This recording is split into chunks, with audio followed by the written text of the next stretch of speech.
The Center for Innovative Leadership video podcast being brought to you by the National Association of Elementary School Principals. We bring it. Let's go. Welcome to the NAESP Center for Innovative Leadership video podcast. We're Andy Jacks and Hamish Brewer, two of the fellows with the Center for Innovative Leadership. Andy is an elementary principal at Ashland Elementary in Manassas, Virginia. And myself, Hamish, I'm a middle school principal at the Fred Lynn Middle School in Woodbridge, Virginia. The Center for Innovative Leadership video podcast is all about real school leaders doing real work all across the country right now and how they're overcoming obstacles in unique and innovative ways. What can we learn from them and their insight and experiences to take back into our schools today? And we got a good one for you today. We got the good guys, the sideway guys, whatever type of guys, we're going to find out what these guys are. But make sure you subscribe to us, like, share, and keep up with the conversation around innovative leadership. Andy, what do you say? Yeah, I'm excited. I'm excited because we got two high-quality individuals. High quality. High quality. That's funny. They should have heard what you said before we started recording. I mean, geez. Man. No. All jokes aside, too, Hamish and I are very blessed to go around the country and meet so many school leaders. And we meet people that are just outstanding individuals as parents, as community members, as school principals, and then as friends. It is just a blessing that I don't know, Hamish, I don't know that I saw this sort of coming a handful of years ago when, we got big on social media, but being able to have met you guys and know you guys and just be friends that we are, I have to say, two high quality individuals, and I would love to share about your leadership and about your schools and what you guys are working on. And so let's get started. Todd, who below yes, sir, is California kid, so principal of California. You betcha. And Matt, I think it's like Brady Bunch. I can do like and Matt is there you go. Yeah. That's what I'm talking about right there. Right there, rocking it. But now I won't recognize you now. It's like Hamish, where's the Matt? So Matt is a principal in Texas. So Todd, why don't you introduce yourself? Tell us where we can find you online in your school. Absolutely. So my name is Todd Schmidt, and I am the very proud principal at Weaver Elementary, which is in Los Alamitos, California. This is actually my first year at this school. Prior to that, I spent 7 years as an elementary principal at Harborview Elementary, and wonderful experience, and just super excited to be here. One of the things that I know Matt and I are going to talk a little bit about is one of the reasons we kind of started collaborating was because we're the new guys, not sideways guys, not whatever else you guys will come up backwards with. Guys. But the idea being is that both Matt and I were pretty successful at our first schools, right. And it can be a little daunting when you then all of a sudden take on a role at a new school. And we kind of wanted to share kind of our journey with it because it could be that we thought, all right, well, we've kind of got this down. I mean, this is my 8th year as an elementary principal. You'd figure you have most stuff down, but anytime you come into a new culture, a new community, and take the lessons that you learned from your previous experience, and then find out sometimes even your best laid plans can have some problems. So this is just kind of our journey as we've gone through it, because there are going to be a lot of administrators at any given time. I mean, Hamish is one too, who went from being a hugely successful elementary principal to be put into a new situation, and just kind of how that journey has gone. And you can find us. You can find me on Twitter. I'm at TS Schmitty, and our school Weaver Wales. It's both of them on Twitter, and Facebook Weaver Principal. You can kind of see a bunch of the stuff that we're kind of doing. Yeah, awesome. And I love what you guys doing. The whole idea of being new, but you're not new principals, right? Like learning from your situations and being better the second time around or third time around, depending on different people where they're going. That's fascinating stuff, man. It's really good work. Matt. Hey, what's up, y'all? It's Matt Arend down here in the great state of Texas. I'm the principal of McClure Elementary, which is in McKinney, Texas, just north of Dallas, North Texas, as we refer to it down here. Excited to be on, man. Big fans and long-time listener, first-time caller, right? Super excited about this.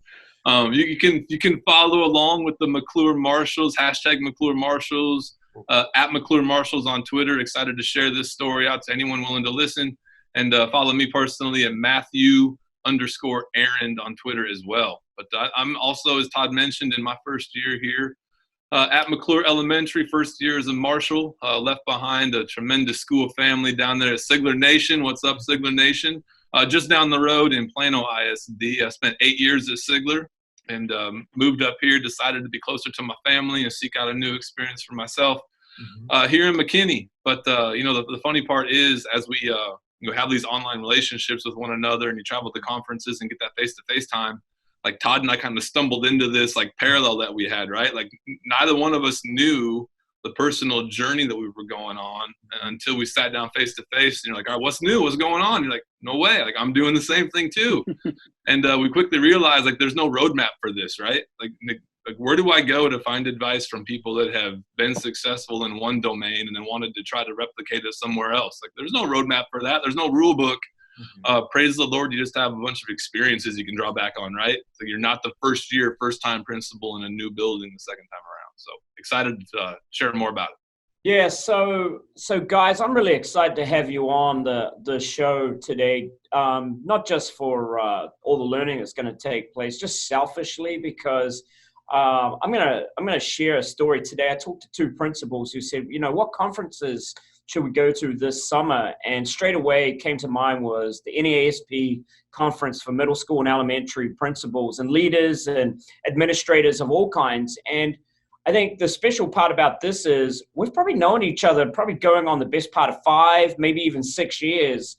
That started out to where we are today. And the NAESP conferences give you that opportunity to connect. And then just selfishly, good, authentic people, I think, within our network of people and the principals across the country, we continue to meet really real, authentic people that genuinely care for being better for their schools, their staff, and their kids. And I'm so excited about this because we have you guys on here who are going through a journey together that I think so many other principals are journeying through now, whether it be it's your first time in the seat as a principal or whether it's your first time changing schools. There's many people going across the country right now in this position. And I think them following you guys at The Good Guys, following your guys' story, your podcast as NAESP members as well, that, there's so much to learn. So just selfishly and professionally, really excited to have you guys on the show today. So yeah, I want to echo we're gonna rebrand you guys by the end of the show. Yeah, right. The Good Guys. Whatever brand you thought you had, we're gonna ruin it. The new guys, the old guys, old guys, really acting old guys. Old. This is Guys. like when old guys try to dress young. Is that what this is? Yeah. No, I agree. So to echo that too, man, Hamish and I have had so many awesome experiences. I know you two have. We have all as a group have our own individual experiences as well as a group, meeting and connecting and making this job, just so much more supportive. There's so many principals out there that even last year, Hamish had an awesome conversation with a principal. It was a brand new principal, and they were so lonely. This principal was so lonely and was very frustrated and had a tough year. But just knowing that there was sort of a network around them that they could reach out for support made a tremendous amount of difference, right? I know, especially with you guys being the second time around, it's probably a lot different level of stress, I think, right? I mean, still stress is there, but talk to me about that. Like when you're new the first time around, what is the stress like comparatively to the second time around?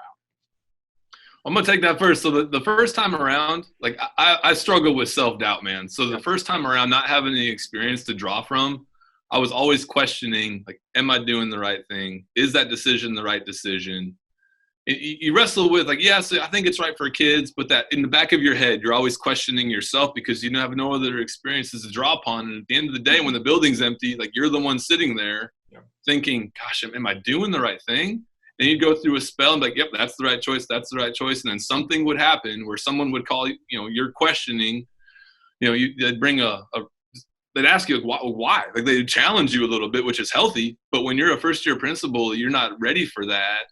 Like you really have to think through, like, why did I do that? Like, was that the right thing? Right. So now coming in round 2, like you've got all this experience to draw from and you know why you're doing it. And you've been through that before and you've learned from your mistakes. Like, I'm not doing that this time. I'm going to do this instead. Sure. And here's why. So like my level of confidence has grown over the years. So now the decisions that I'm making, I know are right by kids, but also I can better articulate why they're right by kids because I've gone through it. Right. Yeah. What about you, Todd? I would say it's pretty similar in that regard. I think, as Maddie kind of pointed out,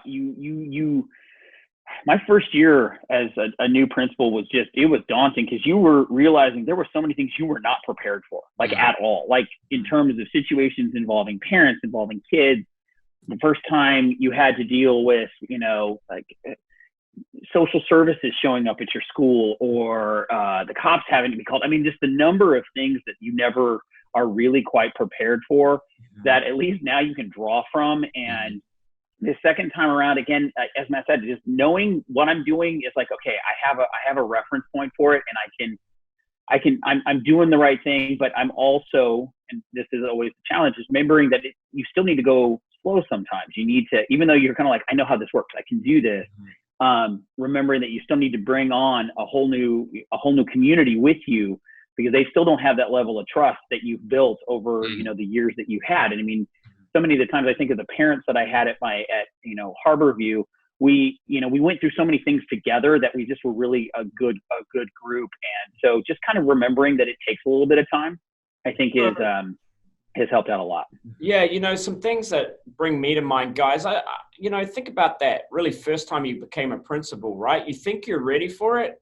And then you sit in that seat and you're looking around, you're like, oh, it's me. Like, there's nowhere else to go, right? Like, I think if I really will never forget that feeling of sitting in the seat the first time. For me, when I made this transition the second time, it was a challenge in that I had to learn a whole new language. I had to learn a whole new language of secondary, from scheduling to seat time to credits.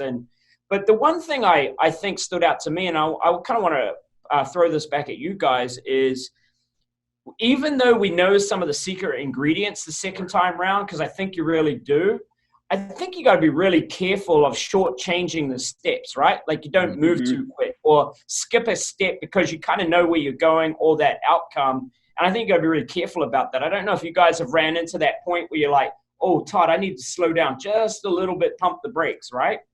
Yeah. And that's something that Matt and I have actually talked about before too, is that you do come in with at least a little bit of confidence, feeling like, okay, I've been in this situation. But, when that whole idea of that your first year, not making a lot of drastic changes unless like everybody is behind you in that, I think that has really helped. And, one of the things that I would say is different this time around as opposed to when I first started, Andy, you mentioned like that Hamish talking to somebody who felt really lonely. This time around, I feel much better because I have a lot of people that I can go to and say, okay, here's the situation. Like what would be different? And so like Matt and I talk, we try at least every couple of weeks to just sit down and just kind of like hash out a few things that we're dealing with. And at that time I need to take a breath and just be like, okay, wait, we'll get there. I got a lot of ideas, but I just want to make sure everybody's kind of with me and realizing that I'm not up in here because my school is really successful.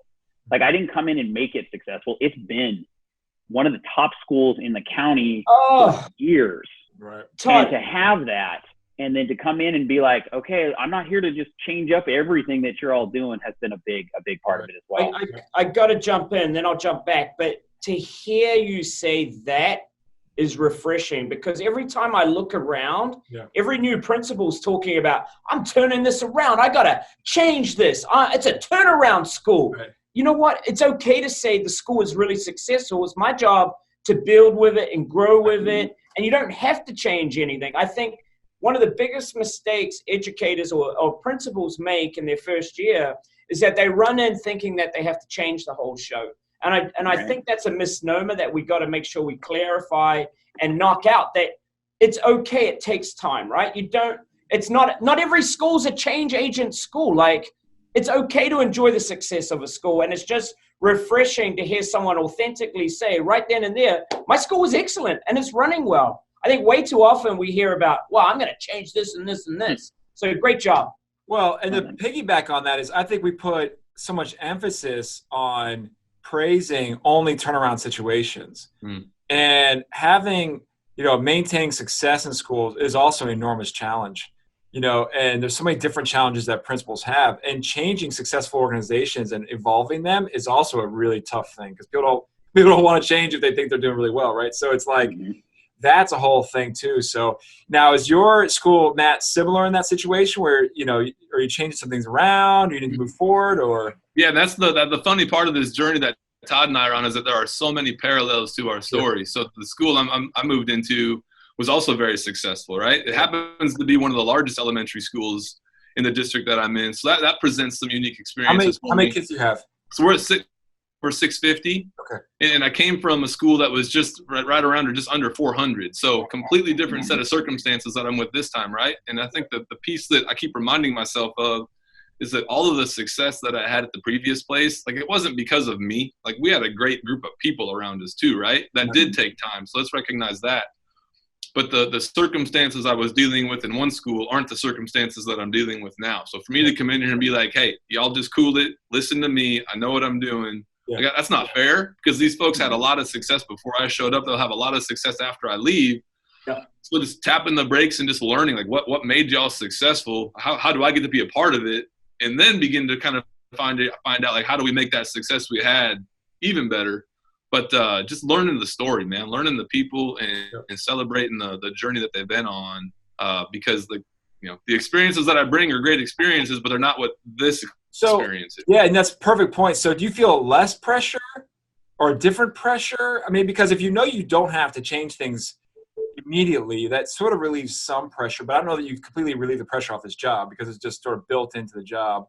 Do you feel like there's less pressure now because of that? You could take some more time, or no? No, you're saying no, not at all. No, I would say that actually has added to the pressure, because they're expecting us to continue on this level, and that's very daunting. When you have a school, and my school that I'm at now it's phenomenal. It's got amazing teachers, great kids, it's got a very supportive community, but they are expecting me to continue with the success, and for them, it's been the test scores.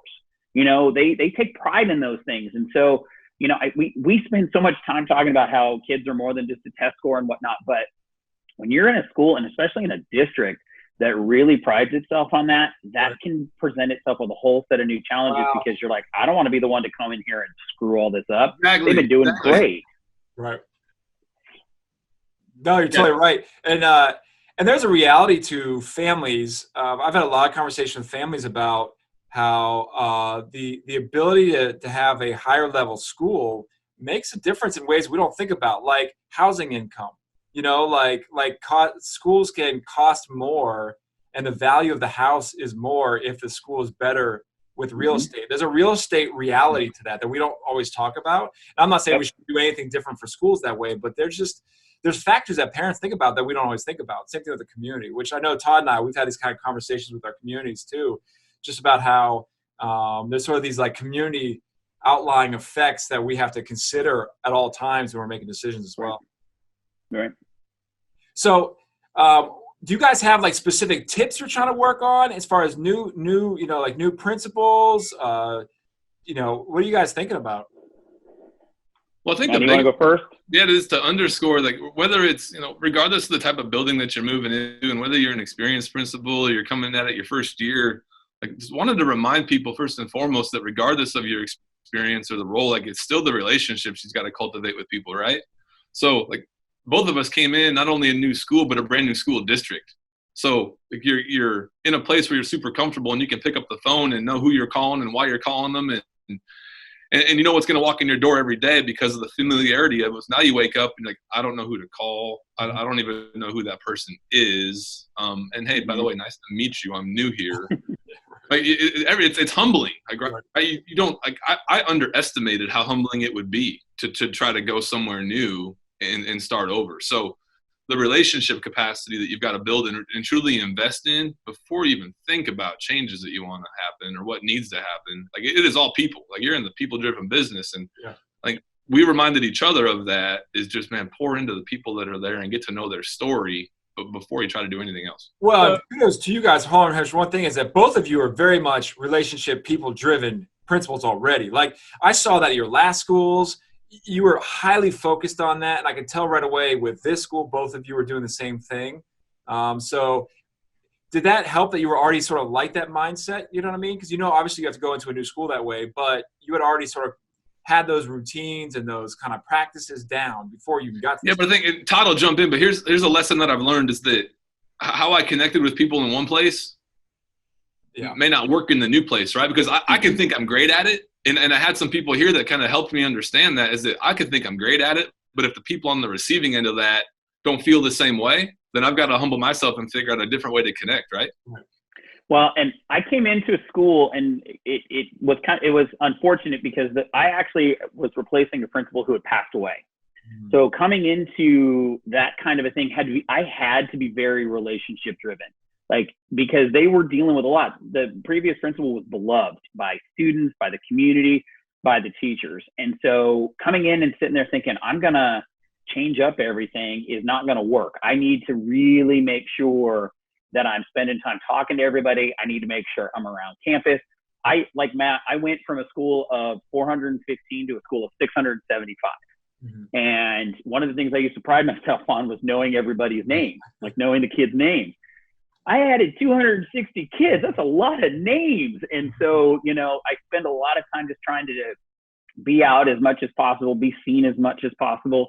But that really has kind of, by reminding myself that I really do need to spend some time with those relationships, has helped. I'll also say that one of the things that has helped me, and one of the things that I was focusing on, was kind of trying to bring everybody together. I had they were all in kind of like silos, and it felt like nobody was really talking to each other. So not just the relationships I was building, but really spending time making sure we were mending some fences and maybe bringing down some of those walls by focusing in on, hey, what's our vision? What's our purpose? And if we're all happy with the way things are going, then great, but at least we're all in the same room talking. So that was one of my big ones that I spent some time doing. And Andy, you and I talked a lot on, okay, what are some of the questions you asked? Matt and I would go back and forth, and I went back to something that I had done at my previous site, which just helped. And so I used kind of the same formatting.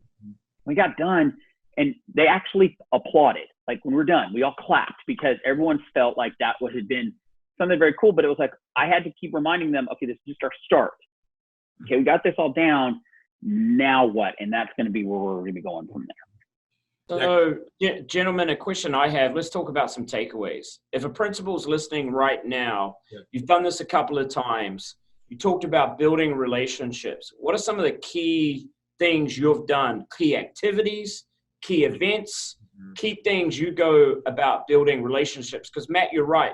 One staff from another staff can be completely different dynamics between two staff, let alone just starting out as your first time as a principal. So what are some of the key things that have helped you guys be successful, key takeaways in being successful in building relationships?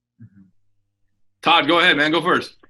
All right. So I think one of the first ones we did is made it a point to meet with every single staff member. And so we had done something kind of called a 3-2-1 conversation.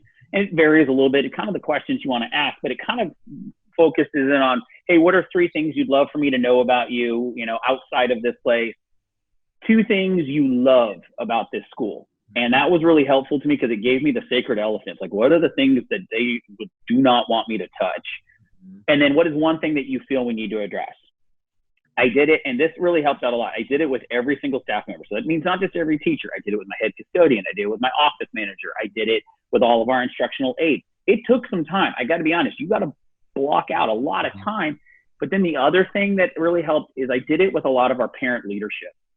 I talked to them. And that helped me again kind of start to see where everybody was. And it was really kind of, once we got done, the things we needed to address became readily apparent. So when you're looking for your low-hanging fruit, like your immediate successes, that helped out so much because at least I could kind of chart a path. So I'll give the example.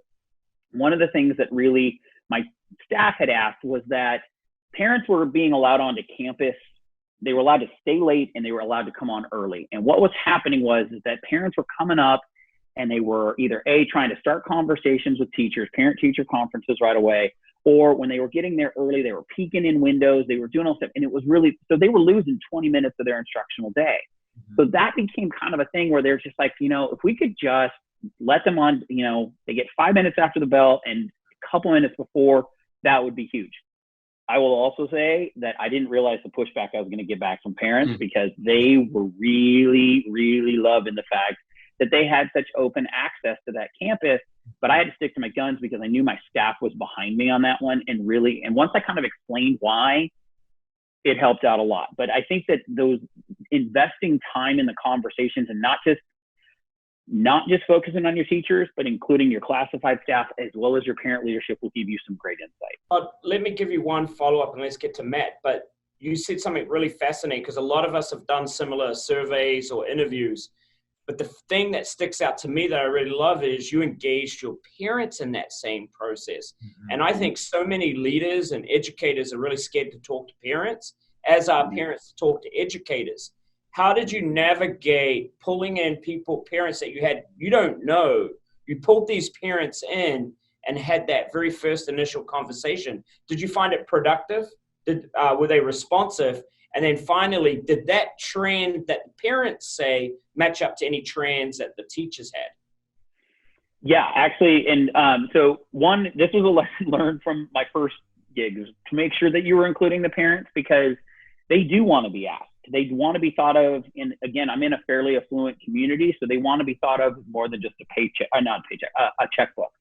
Yeah. So when I sat down with my PTA president, we have a foundation president. When I sat down with different members of different groups, our school site council, all of those different types of things, I asked them basically the same question, but I told them why I was doing it was that I really wanted them to be as active participants in their child's education. And I say that to parents all the time.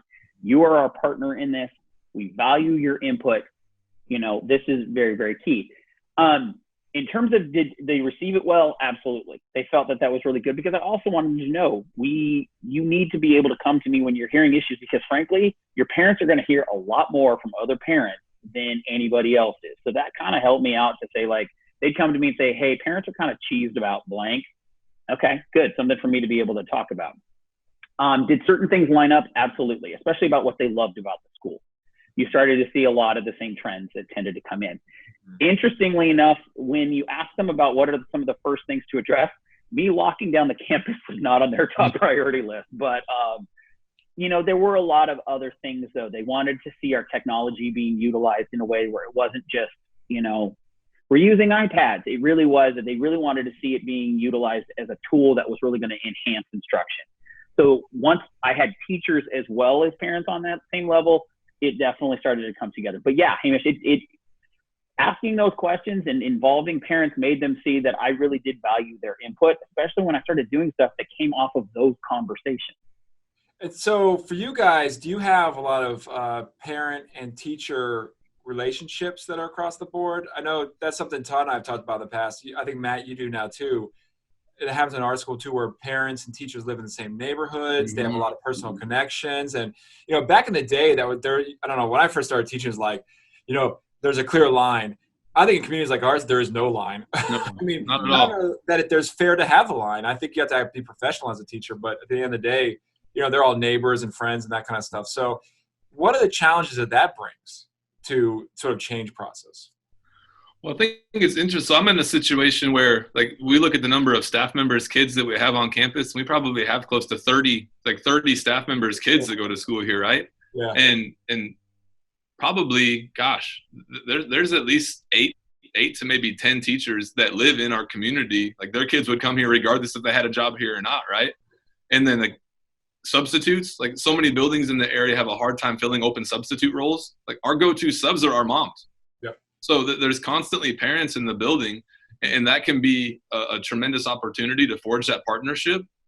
But it is a sensitive spot also, is that, man, when a conversation needs to be had, you need to approach it just a little bit differently and understand, am I talking to mom or am I talking to teacher?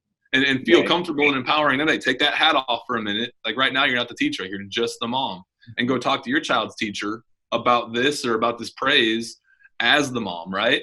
But that's tricky. It's hard to navigate. And it's definitely something that I'm aware of moving into conversations, but also working alongside your parents, because they see behind the curtain a little bit as to what the day-to-day is in a school. And there's some things that we want to go out and have them share. And there's some things that are like, hey, like, this is part of what happens internally, and it's not appropriate to go take it out and share.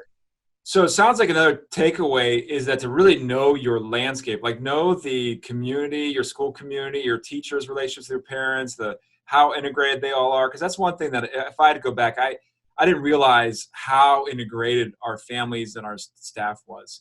And so when you're doing something with staff, like you said, Todd, you have to ask everybody and see where everything is. And even if you want to make a decision, you have to know that I'm still going to do it, but there's sort of a side effect, right? Like, am I willing to go push past that side effect, or is it not worth it right now? Well, I would tell you, though, that one of the benefits to having families on your campus, because I'm very similar. A lot of my teachers, a lot of my classified have their kids go to our school, and they do. They live down the street. They're in all of those things, but they sometimes actually are great sounding boards for like, all right, look, I'm going to tell you something. Here's what I'm looking at. Here's what I'm thinking. How do you think the community is going to react? How are you going to react as a teacher? They have been really, really great at giving me some really great feedback on different initiatives or different things that we're thinking of addressing. Or sometimes they've even been great at finding me the landmines that I might accidentally hit. Because I'm like Matt, I'm back in a district where my kids are. So I'm also a parent in this district. My kids don't go to my school, thankfully, but they're at the high school and they're at one of the middle schools. And so I find that balance of trying to also be a parent and an educator and really kind of take that into consideration when I'm talking with them as well. Hey, really quick, so let me go back to Todd's example of sitting down with the staff, doing the 3-2-1. So again, like parallel experiences, did the same thing. I had a unique opportunity where I was hired and I started in this role the last week of school. So I had 3 days where I could just, like, there was a principal interim on campus that led the day to day, and I got to be in the shadows and just kind of see how things played out, shake hands, meet people. But it allowed me the opportunity to sit down with like 99% of the staff before they left for summer. So I knew coming in over the course of the summer, like, what do we need to plan for? What were we going to celebrate? But I think the important part, whether you sit down and you have one-on-ones or you do the 3-2-1, whatever your system is, it's like, how do you remember what was said during those conversations so that it's not just lip service and action, but it's something you can refer back to later to help jog your memory or to help, pivot off a conversation that needs to take place. So I set up just in a Google Doc, man, and I told the teachers when I said, don't mind me, I'm going to take just some notes, but I want to be able to reference back to this so I'm not just wasting your time. I want to invest in this and make it meaningful. And we had a moment as a leadership team where we were talking about, like, where do we go now, right? So we're hitting into the second semester. We start thinking about where we're going for next year. And I asked them a question about where they wanted our school to be, right? Like, what do you aspire for our school to become? And I was able to go back to the conversation I had with them at the end of May and pull up what they had told me then. And is it still relevant today, right? Now that you've got a new leader and a new principal and we're learning each other, like, is this still where we see the school going? And I love that I could draw upon that experience that I had 6 months ago and use their words as like just a place, like, do we still agree that we're moving in the right direction? And I know we talk about that too, Todd. So you guys actively this time around sought out very quick, you call it low-hanging fruit or whatever, but you wanted to find some easy wins, some big wins, what people wanted to change, which I know Hamish and I couldn't agree more. This idea of, if you're going to move forward in a direction that everybody wants to move forward in, it's going to be a lot easier for you. If you're the only one pushing in a certain area, it's going to be really hard. And so, knowing what people want is like 90% of everything. Because if everybody wants it and you're doing it, that's sort of a big win for you and you're going to move forward. So that's something that sounds like you guys did much differently this time than maybe your first go around, right? Oh gosh. Well, I look at my first year as a principal and you're just like, you start wagging your finger at yourself, right? You're like, oh my gosh, why did you do that? Why did you do this? Why did you do this?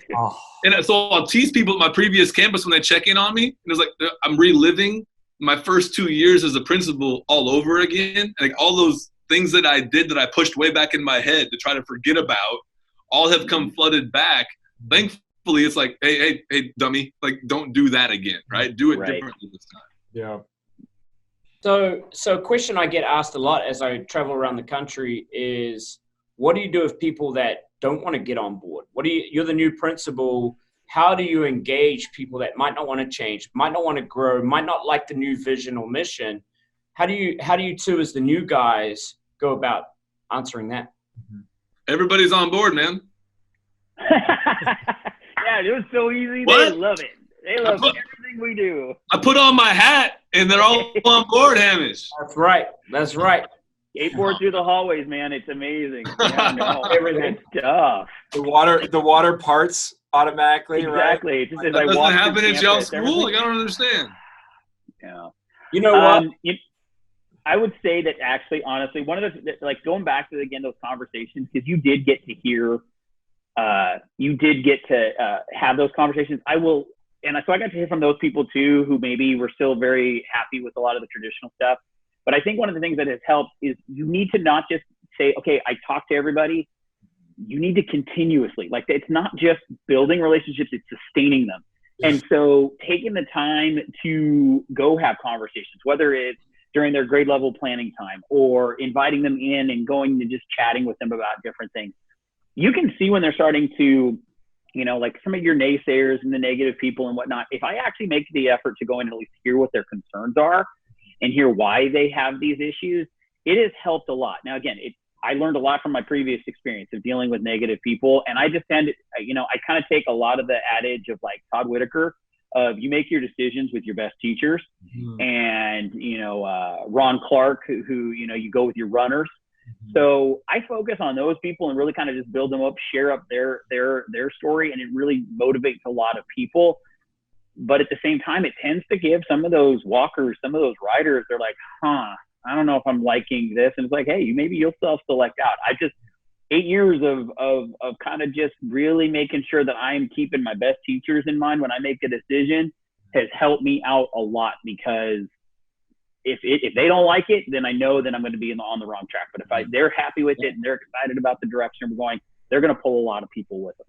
So something key you said there was for 8 years. The process doesn't stop after the first week, the first month, the first year. As the new guys, as any principal, processes are continuous. They're every day, and they go on the whole life cycle. So I love that you said that, because sometimes we make this mistake of, hey, it's the beginning of the year, this is how this works. It's the middle of the year, this is what you do. This is the end of the year, this is what you do. No, it's an ongoing thing. So I really appreciate that. What about you, Matt? Man, the thing that comes to mind is just like you wake up in the morning and you have a choice to make, right? Like you choose to focus on the positive, and you choose to focus on the folks that are moving forward, or you choose to focus on the people that are stuck and trying to figure out why they're stuck. In my experiences, when focusing on the people that aren't moving forward, like I start feeling as if I'm not moving forward. And I can get super fixated on all of the things that I walk into a classroom and see that, man, I wish we were doing this, and I wish we were doing this, and I wish we were doing this. Like, it makes me miserable, right? So I want to wake up and feel like we're moving forward. Like, you don't want to forget about the folks that are still maybe trailing behind. It's important that they keep moving in their direction as well. But, man, I want to run with the people that are ready to roll. And then I think it gets to a point where they're ready to roll, and they start talking to the person across the hall. The person across the hall might see what they're doing, or they see the success they're having with kids. They look at the data results, and the data speaks for itself. And then slowly but surely, over time, you're no longer the principal trying to encourage people to make the change. The people that decided to make the change first are encouraging others to get on board and make the change. And that's when you feel like you're at a good spot, man, is when you got people that are your champions of the change, and they're the ones that are trying to be the influence among others. I say all of that, and you still got to figure out the why. Like, why are people resistant to the change? And just try to meet them where they're at. But that comes back to the relationship capacity, right? If I haven't poured into that person and gotten them to a point where they feel they can tell me why they're frustrated, or tell me why they don't think the direction that we're going is successful, then what am I doing here? So I want to know everybody's viewpoint, and sometimes pushing back is a good thing. Like I want someone that's going to add on to that one. Yeah. Sorry, go ahead. No, go ahead. Well, I was going to say, adding on to that one, one of the things that even with your traditionalists and whatnot, that idea that everybody wants to do the best that they can do, and so trying to find their good thing. I really spent some time trying to make sure that every time I walked into a classroom, even if it was a teacher, I was like, okay, we're going to be working together, man. This is. I still try to find at least that first part of saying something positive. Give them something positive. I mean, we ask teachers to do that with our students. Make sure you're focusing on what makes them special. You're focusing on what makes them great. Really kind of building them up. It's the same thing for an administrator. You have to do this with your staff. You have to let them know that you see the value they bring, even if you're still dealing with somebody who you're like, oh God, this is. Because that way, at least they know, okay, you see something good about me. And then when you do have to, all right, we got to sit down. We got to talk. And it really does help out a lot. Yeah, because in reality, people only change because they want to, not because they have to, right? Right. So if you meet them where you are, build a relationship with them. And there's too many times that if someone's struggling, we tend to just be harsh and tough on them when the reality is they need like sort of love and attention sometimes too, and they don't always get it. And then on the top end too, some of our high flyers, we don't give enough to them, you know, because we just think they're doing fine and no big deal, but they also need a lot of attention, a lot of support. And I think both those ends can, you know, you got to watch how much time you spend and where you spend it, right? Easy job, man. You just made it sound super easy. Yeah, right. Dude, right. so simple. Well, it's second time around should be a lot easier, right? So Todd, I'm gonna, and we can cut this if we need to, but I want to get real for a second. With your recent situation, are you comfortable talking about that or no? Sure. So with Todd, just to give a little synopsis, with he lost a student, family member in his school, and being a new principal, and he posted something that it was very courageous about the situation, recognizing his families and what they're going through and the value that they have as well. And for those that don't know, he had a family member pass in the helicopter crash with Kobe Bryant, his family. And I just thought that, one, that's such an enormously difficult thing to deal with. You know, the family, the school, the community, you as a leader, not knowing necessarily what to do. But I want you to know that so many people that I talked to thought that your advocacy for your community and your family is so courageous and honorable. I want to appreciate that for all of us, because you know, it's such a great role model for all of us out there. But anything you feel comfortable sharing about that from a leadership lesson? You know, I mean, that's so tough. Well, and the thing is also, that was my previous site, right? So I kind of sometimes looked at it as, what would happen if it happened at my site now? I'm new to this place. So that was your last school, right? That was my last school. Okay. Correct. Yeah, so, and they were, it was a student and a parent who had left. Like they'd moved on. They were older now. Okay. I think the thing that it goes with is just really, when we talk about celebrating, you know, like when we talk about being on social media and celebrating the great stories that we see on our campuses day in and day out, and really kind of making sure that you know, you want to, for me, it goes back to just wanting to be authentic about it. Every family brings something. This was a very special family, and I didn't want them to get lost in the whole shuffle. But I think even if it wasn't somebody, like anytime we have a family member or on our campus that lose their life, it's the same kind of idea of, we're here together and building on that. And really people can tell whether you're genuine or not about that kind of a thing. And I think just going, how can I help? How can I reach out? You know, it really, sometimes I think our staffs, our community need to see that we're human. And I think we take ourselves very seriously sometimes, that we forget that we're human also. We have emotions, and it's okay to show them. It's okay to be vulnerable at times, or to let people kind of see behind that kind of a thing. Right.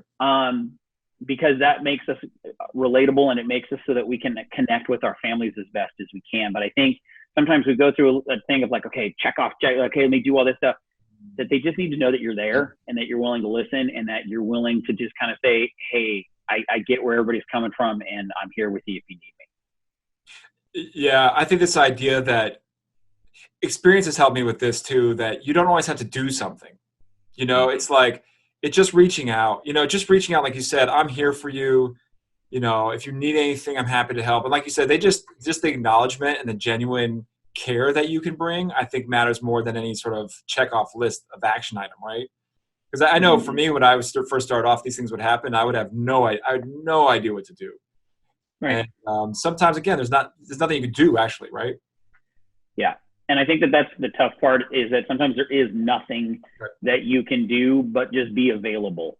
And that means to your staff, that means, you know, to everybody, the kids, having the resources there to back you up and stuff like this. But again, if you reach out to people, like I had a lot of principals reach out and just say, hey, how are you doing? And I was like, that meant a ton, because I was so busy thinking about everybody else that I didn't actually take a moment to just think to myself, how am I doing with this? And it, you know, it it helped because it reminded me that there were other people who were out there if I needed them too. So yeah, there's an emotional stress that we take on ourselves that we have to be very mindful of. Even if it's not our personal situation, if it's situations we're dealing with, we pile that on ourselves, and that can really have a sort of baggage and a big, weight on our backs with that too. So you have to be really mindful. And if you feel down as a principal, you have to know that that's why sometimes, it's not just you. It's you're pulling all the weight of everybody's world on you. And that's one thing maybe for new principals is, you don't realize that you are like a therapist to everybody. Like you're their doctor, you're their therapist, you're their counselor, you're your marriage counselor sometimes. Like you deal with so many different situations that they go through, and it's hard to keep bringing it all in. So any thoughts on that this time around? Yeah, I think that's grossly underestimated, right? Like nobody in graduate school tells you that. And I don't think you don't experience that until you're in the chair. And you want to be there for everybody, but you don't understand that everybody's trouble is at your feet, right? And gosh, like the emotional capacity that you have wants to help that person. Mm-hmm. And that's why I appreciate what you all said. Sometimes it's just showing up. Yeah. It's walking by their room and just saying, man, is everything okay today? Yep.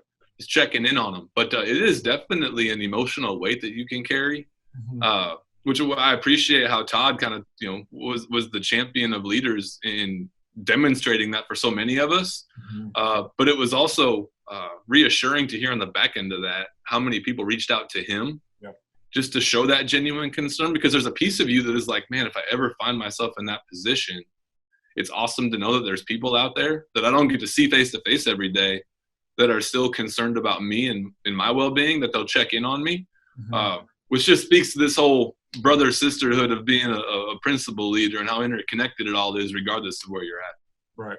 Right. I just to add to what you said, I think it's important for new principals to understand that not every day is perfect. Like if you believe Twitter land, everybody's got the perfect school, the perfect day, the perfect activity, the perfect celebration. The fact of the matter is you can't share everything on Twitter. So there is a bit of like unreal about it. But I think it's important for new administrators to know that it's a roller coaster ride. We have ups and downs emotionally, physically, and just even in our day, right? Like no days are perfect. We have our challenges, even with success, even with experience. Just know that the new guy, the old guy, we're all having tough days at times too, right? Yeah, a coach that said, don't let your highs get too high and your lows get too low. Especially as leaders, we gotta be the stability. We gotta be the calm of the chaos out there, right? We gotta be right through the middle of it, so they know that no matter what happens, they can rely on us as leaders to bring sort of a calmness to the whole organization. Yep. Yeah. Absolutely. Now, on the flip side, you guys both do a lot of really engaging costumes, dress up. I know Matt is very he likes his apparel, his clothing. I think I see different socks. What was your 50s outfit the other day? You said you looked like Justin Bieber? No. Zac Efron, homie. Zac Efron. Zac Efron. It was 50 days, so I had on my Chucks and I had on my varsity jacket, man. I'm still going with Justin Bieber. That's all right. I don't have enough hair to be like Justin Bieber, man. Yeah, but talk to me about that. So one last thing before we close out is when you guys go all in, right? Like you both are all in principals. Do you play? So if someone wants to be an all-in principal, like a new guy, all-in principal, and they don't know where to start, how would they start with that? Because you guys, they probably, like Hamish said, look at you guys and think, I don't even know how you're doing all this. When do you have time to do this? Everything you do looks perfect. I'm overwhelmed. What are your tips for that? Well, you don't do it by yourself. Like you're going to have people in your building that are willing to do it with you. Yeah. So when they come and ask you, like, hey, can I help you with this? Or, hey, can I do that? It's okay to let them do that for you. And knowing that however they do it is going to be, it may not be how you would do it, but if they're coming to offer, that's how you empower people to do the right thing, right? And you've got to be okay with it not being the way that you may have done it. And then just being I love to dress up. I love to participate. But I think it comes from my philosophy of I'm never going to ask anybody to do something I'm not willing to do myself. So if it's dress up day at school, I'm going to dress up because we're asking our kids to do it. And then we said this earlier, but don't take yourself so seriously, right? It's okay to have fun in the role. You don't have to be the dressed up suit wearing principal, standing in the hallway making sure kids are walking to class every morning. Like, it's okay to have a little bit of fun. Right. And Todd definitely doesn't take himself seriously. So, Not at all. Todd, every time I turn around, I see Todd do something crazy. So what do you think, man? Well, and again, the thing is that, if you're going to have fun, I kind of did the same thing when I was a teacher. I figure if I'm having fun in the day, then the kids would as well. Sure. But this job can be very draining. We said that at the beginning. This job can be very isolating. This job can be very lonely. This job can be exhausting. But if you're willing to go out there and just have a little bit of fun with the kids, you know, whether it be get on the swing set with them or, you know, play tag with them or dress up as Captain America on a tricycle. I mean, you know, find your thing, you know. I think that it when they know that you're having fun and they see you and they're excited to be there and stuff like that, it's just awesome. So when you're bringing music out or, you know, doing things that, like Andy, you do when you have those kids and the teachers are competing. I mean, that's the kind of stuff that people that matters. When I see Hamish, you know, dressed up in all of this stuff, and he's at a middle school and he's in a tough middle school at times, I'm sure but to just see that they see you as human. And I think that's something that they can look up to and be like, yeah, he can be the principal and still have a lot of fun doing that. Yeah, and I think you hit the nail on the head. I know Hamish talks about this too, is you got to give permission to people to have fun. Absolutely. You know, I think your staff looks to you to let go so that they can let go. And there's so many times we want them to let go before we let go. And that's not how the way it works. Leadership works where you let go first, and then they feel comfortable. Yep. In fact, they want to watch you jump off that diving board like first. Yep. And especially as a new guy, they're eyeing you up. Like they're sitting in the back of the room like, what's this guy doing? What's he doing, right? You know, but when you let go and you have fun, then they're like, oh, okay, I can let loose a little bit, right? Right. Exactly. So let's wrap this up. So where can we find you guys again so they can learn more? So we actually put together our own Twitter handle. It is _new guys, right, Matt? I'm trying to remember at the new guys, the new guys. Okay. But it's _ guys, first. Not the good guys, the new guys. The new guys. And so that's where you can find it. We're doing a lot of the different stuff that's going on there. But just, you know, you can find us on the Twitters. You can find us on Voxer. You know, I think that's the best part, is just being able to be connected in a variety of different ways. But go to NAESP this summer in Louisville. It's going to be amazing. Yeah. It's going to be an incredible time. But, yeah, find us. It's just so much fun. That group has gotten bigger and bigger every time. That giant picture we had last year on that giant wagon. I mean, if you think about the first picture we took, there were like 12 of us. Yep. And now there's like, you know, 80, and it's amazing. And on that note, if you're like, am I in this group or not, right? If you're a principal and you want to hang with principals, you're in the group. Like that just, you know, assistant principal, whatever, like it's an all-in kind of group, right? And so don't ever feel like you're not part of our group. You're all part of our group. Mm. Yep. So I know T. Schmitty, is it T.S. Schmitty? T. Schmitty. Yep. Okay. And then Matt, is it Matt Arend, or how's that? What's your Twitter handle? Matthew _Arend. Matt. He's a very formal guy. He goes. Yeah, is that your formal? If you call him Matt, someone took Matt already. Right. They wouldn't give it to me, so I got to go with Matthew. My grandma calls me when I'm in trouble. Matthew. It's Matthew time. You button up for that one. That's right. And you can check out the new guys, and they have blog posts. They've been putting out some tips. I think it's really helpful tips. And you guys are just trying to give away the secret sauce, right? Just trying to give away your knowledge. That's great stuff, man. That's it, man. Absolutely. All right. So you can find more videos for the NAESP. And again, right now, if you haven't registered and signed up, you need to sign up right now for the conference. Get online, get registered. There's amazing work being done in sessions and just the camaraderie. You've got to go. It is absolutely imperative. Join NAESP. The network has been extremely beneficial to all of us. If you want to find more about the Center for Innovative Leadership, you can follow us online. NAESP puts together the blog posts of all these takeaways, as well as all the videos on the YouTube page. I'm _Andy Jacks, and Hamish is at BrewerHM for more as well. Hamish, and remember, don't stagnate, innovate.